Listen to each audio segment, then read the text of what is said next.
खबर लखनऊ से सामने आ रही है। लखनऊ के इंदिरा गांधी प्रतिष्ठान में आज प्रथम औद्यानिक उन्नयन गोष्ठी का आयोजन हुआ, जिसमें उत्तर प्रदेश के डिप्टी सीएम केशव मौर्य और राज्य मंत्री दिनेश प्रताप सिंह बतौर मुख्य अतिथि उपस्थित रहे हैं। इस गोष्ठी का मुख्य उद्देश्य किसानों को जागरूक करना और उन्हें कृषि के सुधार के उपायों से अवगत कराना था। गोष्ठी में लगभग 40 स्टॉल लगाए गए, जहां विशेषज्ञ किसानों को कृषि तकनीकों और उन्नत तरीकों के बारे में प्रशिक्षण दे रहे थे। इसके अलावा ग्रामीण क्षेत्रों में स्वरोजगार को बढ़ावा देने के लिए भी किसानों को प्रेरित किया गया। महिलाओं के समूह ने जौ से बने मोमोज और जौ से रवा मिलाकर बनाए गए बताशे का स्टॉल भी लगाया, जिसे देखने के लिए स्थानीय लोग आकर्षित हुए। इसी दौरान डिप्टी सीएम केशव मौर्य ने किसानों को संबोधित करते हुए कहा कि प्रधानमंत्री नरेंद्र मोदी जी लगातार किसानों की आय बढ़ाने के लिए लाभकारी योजनाएं चला रहे हैं, जिसमें किसान बीमा योजना भी शामिल है, जो फसल के नुकसान में किसानों को राहत प्रदान करती है। मीडिया से बातचीत में डिप्टी सीएम ने पहलगाम हमले पर पूछे गए सवाल पे कहा कि देश पर हमला करने वालों से बदला लिया जाए।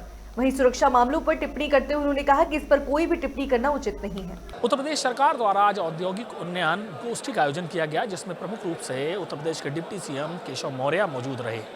इस कार्यक्रम के तहत यहाँ पर कई सारे स्टॉल लगाए गए हैं। मैं पीछे की तस्वीरें दिखा रहा हूँ, जहाँ पर किसानों द्वारा कई सारे स्टॉल लगाए गए हैं, जहाँ पर फूल हैं, पेड़ हैं, तमाम वो घरेलू उत्पादन से बनाए गए अचार है, सब्जियाँ हैं। किस तरीके से किसान काम करें, किस तरीके से किसान फसल को उगाएं, उसके लिए तमाम तरीके के जो उपाय होते हैं, जिससे उनकी ज़मीन का परीक्षण करने के साथ साथ बेहतर फसल किस तरीके से उगाएं, उसके लिए तमाम वो स्टॉल्स लगाए गए हैं, जहां पर आज किसान यहाँ पर दूर दूर से उत्तर प्रदेश के अलग अलग जिलों से किसान आए हैं और यहाँ स्टॉल में जो लोग बैठे हैं उन्हें पूरी जानकारियाँ दे रहे हैं। साथ ही साथ कुछ पुस्तकों का वितरण कर रहे हैं, किस तरीके की खाद का उपयोग हो, क्या क्या उपयोग करना चाहिए बेहतर फसल के लिए, उसके लिए तमाम वो स्टॉल्स लगे हैं। और पीछे की तरफ मैं आपको बता दूँ 50 से अधिक वो स्टॉल लगे हैं, जिसमें यहाँ पर तमाम वो चीज़ें हैं जिससे आने वाले दिनों में किसान अपनी फसल को किस तरह बेहतर करें।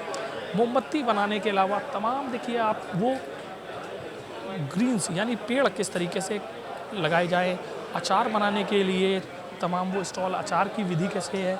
और उसके अलावा भी सबसे बड़ी बात यह है, सब्जियों को यहाँ पर सब्जियों को लेकर स्टॉल्स लगाए गए हैं कि कैसी ज़मीन किस तरीके की सब्जी वो है, किसानों को कितना लाभ मिल सके, इसके लिए लगातार किसानों के लिए सरकार काम कर रही है। और इसी कड़ी में ये सभी स्टॉल्स लगाए गए हैं, जिसमें फूल के लिए स्टॉल लगे गए हैं और इसके अलावा यहाँ पर और भी स्टॉल्स लगाए गए हैं। कुल मिला के सरकार का एक उद्देश्य है, वो उद्देश्य है कि आखिरकार किसानों को कैसे आगे बढ़ाया जाए और किसानों को कैसे बेहतर फसल दी जाए और देश को आगे बढ़ाने के लिए किस तरीके से कदम उठाए जाएं। और आज जब 50 साल पूरे हुए तो इसको लेकर के एक बड़ी गोष्ठी की गई है। लखनऊ से वीडियो जर्नलिस्ट अजय के साथ सौरभ मिश्रा, श्री न्यूज़। उद्यान विभाग के स्थापना के 50 साल पूरे होने पर आज यहाँ उन्नत किसानों के साथ साथ विभाग में जिन्होंने सेवाएं की हैं उनके भी सम्मान का और अनेक विषयों पे संगोष्ठी का जो आयोजन उद्यान विभाग का मंत्रालय संभालने वाले हमारे मंत्री परिषद के साथी दिनेश प्रताप सिंह जी ने किया है, मैं उनको बधाई देता हूं।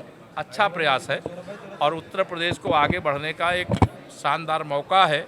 इससे जागरूकता आएगी और इससे उत्तर प्रदेश के किसान समृद्धशाली बनेंगे और विकसित भारत बनाने की दिशा में महत्वपूर्ण भूमिका अदा करेंगे।